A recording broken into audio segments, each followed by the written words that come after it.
Hello everyone, welcome back our YouTube channel SS Smile Study में। Today I will start chapter 2 polynomials।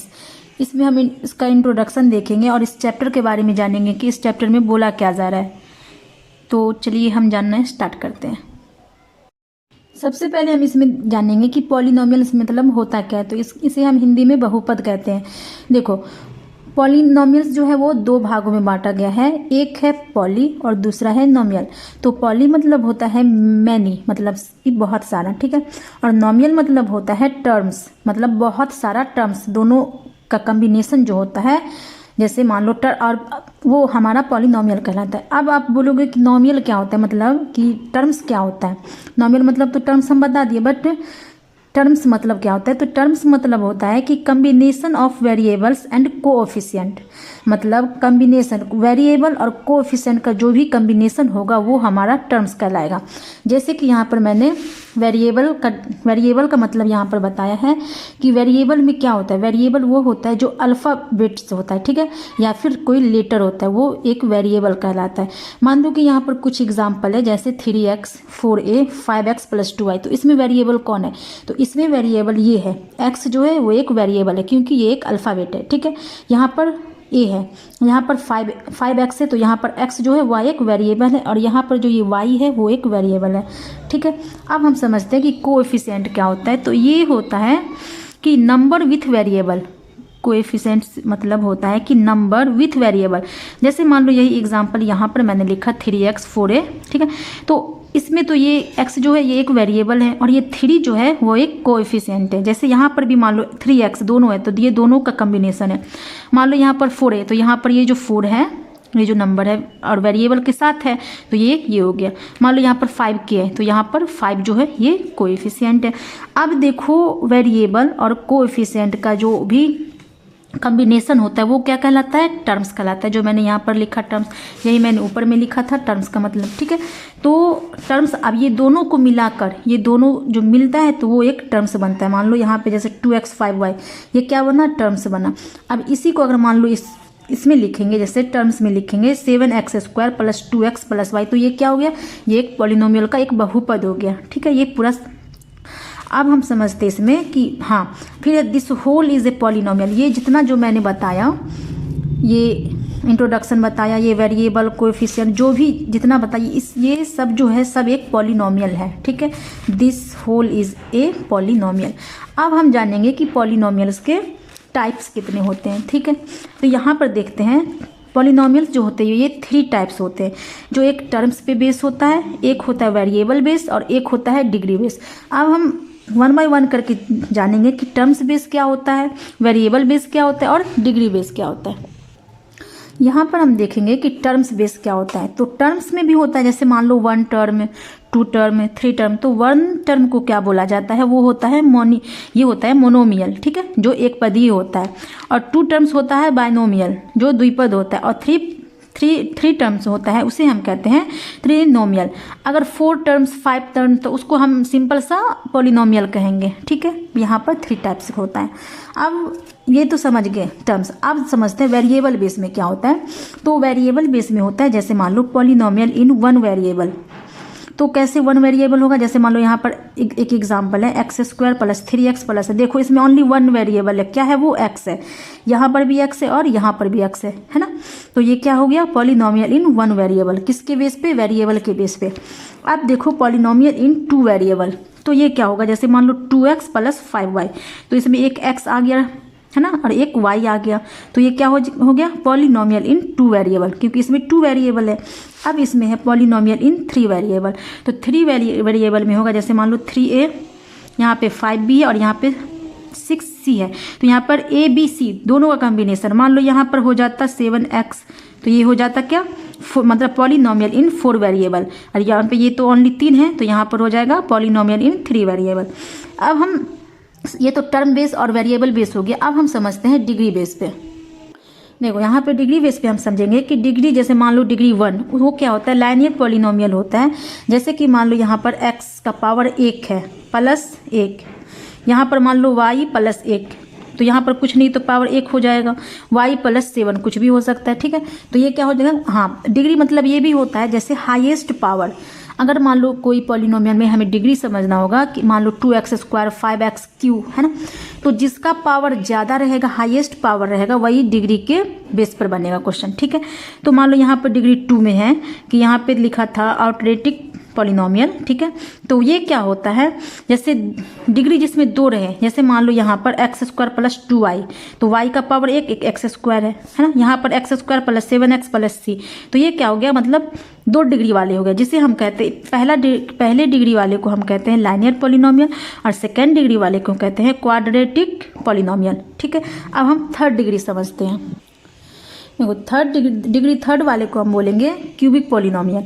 तो ये कैसे होगा, जैसे 4a³ + 7b² + c का पावर 1 है, c में अगर पावर ना भी दे तो 1 मान लेंगे, तो कोई ये दिक्कत की बात नहीं है। तो ये क्या हो जाएगा, डिग्री 3 क्यूबिक पॉलिनोमियल हो जाएगा। अब हम देखेंगे लास्ट डिग्री 0 वाला। तो डिग्री 0 जिसका पावर रहेगा तो वो क्या कहलाएगा, ये कांस्टेंट पॉलिनोमियल कहलाएगा। कैसे, मान लो x का पावर 0 है तो उसका मान कितना होगा, वैल्यू 1 होगा। जैसे 7 का पावर 0 है तो वैल्यू क्या होगा, 1 होगा। मान लो यहाँ पर 2 का पावर 0 है तो यहाँ पर 0 नहीं होगा, यहाँ पर 1 होगा। अगर यहीं पे मान लो 2 का पावर 1 रहता तो क्या होता, 2 होता आंसर, और यहाँ पर 1 हुआ। तो आई होप कि ये भी समझ में आ गया हो। अब हम समझते हैं कि वैल्यू ऑफ पॉलिनोमियल क्या होता है। अब हम समझेंगे वैल्यू ऑफ पॉलिनोमियल। तो देखो मान लो ये px बराबर है, मतलब px = x² + 2x + 4 और यहाँ पर x का मान 2 दे रखा है।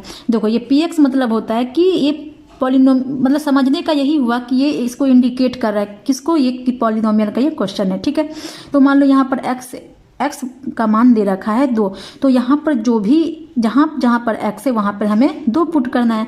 जैसे मान लो यहाँ पर px है तो p और x के जगह पे 2 पुट कर देंगे। ठीक है, = यहाँ पे x है तो x के जगह x के स्पेस पे क्या रखेंगे, 2, तो 2 का स्क्वायर + 2 × 2 + 4 हो जाएगा। तो अब क्या हो जाएगा, 2 का स्क्वायर कितना होता है, 2 दूना 4 + 2 दूना 4 + 4 कितना हुआ, 4 4 8 और 4 तिया 12। इसका आंसर हो जाएगा 12। ठीक है, इस क्वेश्चन का। अब हम समझते हैं इसके बाद कि जीरो ऑफ ए पॉलिनोमियल वो क्या होता है। यहाँ पर हम देखेंगे कि जीरोज ऑफ ए पॉलिनोमियल ये क्या होता है। मान लो कि zero of a polynomial px is a number a such that pa = 0। मान लो यहाँ पर x का पावर 2 दे रखा है। ठीक है, और यहाँ पे हमें इसको पुट करना है, तो x² - 2x, तो यहाँ पर क्या होगा, 2² और यहाँ पर 2 × 2 कितना हुआ, 4 - 4 क्या हो गया, ये 0 हो गया। मतलब कि कोई भी ऐसा क्वेश्चन है जहाँ पर हम कोई ऐसा नंबर पुट करते हैं और वो नंबर पुट करने से हमें आंसर जो है वो 0 आता है, तो जो नंबर मैंने पुट किया है वो px का वो 0 होगा। ठीक है, आई होप कि समझ गए होंगे। देखो मैं फिर से समझाती हूँ। जैसे मान लो कि यहाँ पे px is a number a such that pa = 0। मान लो कि कोई ऐसा संख्या, मतलब कोई ऐसा हम यहाँ पे ये लें नंबर, मान लो यहाँ पर लिया जैसे x3 मान लो, और यहाँ पर मैंने लिया 3x, नहीं यहाँ पे फिर भी इसका आंसर 0 नहीं आएगा। मान लो यहाँ पर मैंने x² ही लिया। ठीक है, और यहाँ पर मैंने लिया 2x जैसे मैंने अभी लिया था। ठीक है, और फिर मैंने यहाँ पर +0। ठीक है, फिर यहाँ पे मान लो 2 का पावर, यहाँ पर x = 2 है तो यहाँ पर 2 का पावर 2 - 2x + 0। फिर यहाँ पे देखो 4 - 4 + 0, तो फिर तो यहाँ पर 0 ही आया। तो ये जो 2 था वो pa जो यहाँ पर दे रखा है ये pa का 0 कहलाएगा। ठीक है, मान लो यहाँ पे कोई और भी संख्या ले सकते हैं और कोई भी नंबर ले सकते हैं, और जो मान बैठाने पर अगर हमें आंसर उसका 0 आता है तो वो जो मान मैंने बैठाया था वो pa का 0 होगा। ठीक है, इसके नेक्स्ट पे हम समझते हैं। और यहाँ पर कुछ नोट है, जैसे कि मान लो a zero of a polynomial need not be 0। मतलब कोई भी ऐसा पॉलिनोमियल है तो ऐसा ये ज़रूरी नहीं है कि उसका अगर मान लो उसका मान अगर हम 0 लेके बनाएं तो उसका जो आंसर आएगा वो 0 ही होगा। जैसे मान लो यहाँ पर मैंने एक एग्जांपल लिया x² - 2x + 4 और x का मान कितना है 0, तो यहाँ पर हम 0 पुट करेंगे। तो मान लो यहाँ पे 0 का स्क्वायर हो जाएगा -2 × 0 + 4 है ना, तो यहाँ पे 0 - 0 और +4, तो इसका आंसर कितना हो गया, यहाँ पर 4 हो गया। ये तो ज़रूरी नहीं है कि एक 0 उसका मान की मतलब इसका x = 0 लिए, x का मान x का पावर जैसे 0 है तो x का मान 0 बैठाने पर हमें आंसर 0 ही होगा, ये ज़रूरी नहीं है। बट इसमें आगे भी है कि 0 may be a zero of a polynomial. 0 जो है एक मे बी मतलब संभव है 0 होने का पॉलिनोमियल में। वो कैसे? मान लो यहाँ पर x का मान 0 है, यहाँ पर x स्क्वायर माइनस 2x, तो यहाँ पर मैं बैठाती हूँ तो 0 का स्क्वायर माइनस 2 इंटू 0, तो 0 का स्क्वायर 0 होगा और 2 को 0 से गुना करेंगे तो 0, यहाँ पर आंसर आ गया 0, है ना।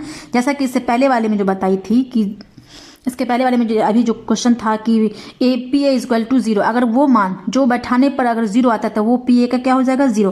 जैसे मान लो यहाँ पर ये बैठाया तो ये मान 0 ही लेकर बैठाया गया है ना, तो इसका मान का ही 0 होगा। ठीक है, अब इसमें एक और है एक कि every linear polynomial has 1 and only 1 0। जैसे मान लो x का पावर 1 है प्लस 1, मान लो y का पावर 1 है प्लस 1। ठीक है, तो वही हुआ कि every linear polynomial has 1 and only 1 0। ठीक है, अब समझते हैं ये लास्ट है। लास्ट में है कि a polynomial can have more than 1 0।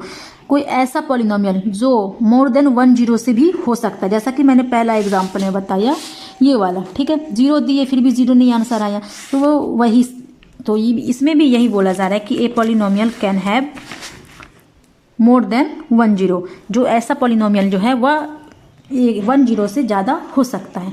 ठीक है, अब हम समझते हैं, लास्ट में हम समझते हैं कि रिमाइंडर थ्योरम क्या होता है। कि रिमाइंडर थ्योरम में आता है जैसे भाज्य बराबर भाजक गुने भागफल प्लस शेषफल, मतलब कि डिविडेंड इक्वल टू डिवाइजर गुने क्यूशिएंट प्लस रिमाइंडर। मान लो जैसे यहाँ पर जैसे इसका ये एग्जांपल है P X equal to divisor को हम इंडिकेट करेंगे जी एक्स से गुने क्यूशिएंट को हम इंडिकेट करेंगे क्यू एक्स से प्लस रिमाइंडर को हम इंडिकेट करेंगे आर एक्स से। जैसे मान लो ये 22 है, 22 में अगर हमने 11 से मतलब 2 से भाग किया तो 2 को 11 से अगर डायरेक्ट करेंगे तो वो भी हो जाएगा यहाँ पे 0, या फिर 22 को हम अलग अलग करते हैं, जैसे 2 1 का 2, तो ये कटा 0, फिर 2 बचा, फिर 2 1 का 2, है ना, तो फिर ये 0, तो ये क्या हो जाएगा, ये जो 0 जो हुआ है तो वो क्या हो जाएगा आर एक्स, ये जो 11 जो हुआ है वो क्या हो जाएगा क्यू एक्स, और ये जी एक्स क्या हो जाएगा, जी एक्स हमारा हो जाएगा भाजक जो है 22, और भाजक क्या हो जाएगा 2, जो हमारा ये डिविडेंड है। तो यही क्वेश्चन है। ठीक है, जैसे एक एग्जाम्पल मैंने लेकर बनाया डिवीजन का, जैसे मान लो पी एक्स इक्वल टू है x plus 3x square minus 1 और जी एक्स दे रखा है x प्लस 1, तो हमें क्या करना है कि इस वाले से इसमें भाग करना है। ठीक है, हमें उसमें डिविडेंड करना होगा कि जैसे होता है एक वही, इसको हमें डिवाइड इससे करना होगा।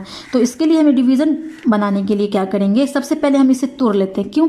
क्योंकि देखो यहाँ पर x plus 3x square minus 1, मतलब कि पहला जो बड़ा है वो बीच में है और ये इसको हम बैलेंस करते हैं। तो बैलेंस करने के लिए क्या करेंगे, 3x स्क्वायर पहले लिख देते, फिर x फिर माइनस 1।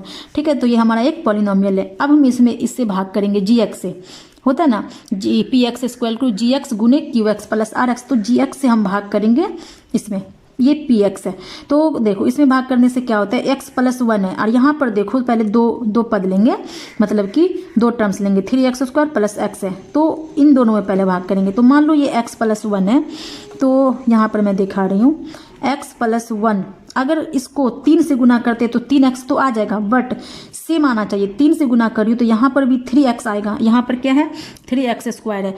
तो अगर मान लो x प्लस 1 है और यहाँ पर x प्लस 1 को x को डायरेक्ट पहले देखते हैं, तो अगर x को अगर 3x से गुना किया जाए तो कितना आएगा, 3x स्क्वायर आ रहा है, तो इसी से गुना कर देते हैं क्या।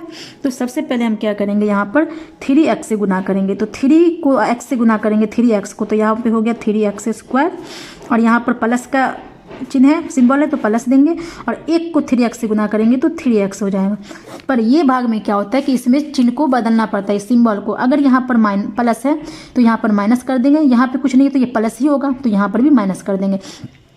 अब देखो ये एक प्लस है और एक माइनस, तो 3x स्क्वायर, यहाँ पर भी माइनस में 3x स्क्वायर है, तो ये दोनों कट जाएगा। अब देखो यहाँ पर प्लस में x है और यहाँ पे माइनस में 3x है, तो यहाँ पर क्या बचेगा, माइनस में 2x है ना, निगेटिव यहाँ पर ज़्यादा है, तो अब क्या बचा यहाँ पर फिर -1। अब देखो कितना से भाग करेंगे, कितना से हम डिवाइड यहाँ पे करेंगे, तो x प्लस 1 है, यहाँ पर x है, यहाँ पे 2 है, तो यहाँ पर -2 से गुना करते हैं। मान लो x को -2 से, तो कितना आता है -2x, तो यहीं पे वही आना चाहिए, तो यहाँ पर आ जाएगा -2x, तो -2x आ गया। और ये प्लस माइनस माइनस हो जाएगा, 2 को 1 से गुना करेंगे तो 2 हो जाएगा। ठीक है, फिर यहाँ पे चिन्ह बदलेगा तो क्या होगा, चेंज होगा, तो माइनस है यहाँ पे तो प्लस हो जाएगा, यहाँ पर माइनस है तो प्लस, और ये माइनस प्लस ये कट जाएगा। तो ये क्या हुआ, ये प्लस में 2 है और यहाँ पे माइनस में 1 है, तो प्लस में से 2 1 जाएगा तो यहाँ पर प्लस में 1 आएगा। तो ये क्या हो गया, ये हमारा RX हो गया है ना, या ये हमारा RX हो गया। और ये जो हमारा आया है ये क्या हो गया, ये हमारा QX हो गया है ना। और ये हमारा GX और ये हमारा PE, ये GX और ये हमारा PX है। आई होप कि सारा क्वेश्चन समझ में आ गया। अब हम आगे नहीं समझा सकते क्योंकि ये वीडियो बहुत लॉन्ग हो चुका है पहले से ही, तो इसका हम जो भी इसके बाद बच रहा है तो इसके पार्ट 2 में बताएंगे। मिलते हैं हम नेक्स्ट वीडियो में। अगर वीडियो अच्छी लगती है तो प्लीज़ लाइक शेयर कमेंट करें, नए चैनल पर नए हैं तो सब्सक्राइब करें। मिलते हैं नेक्स्ट वीडियो में।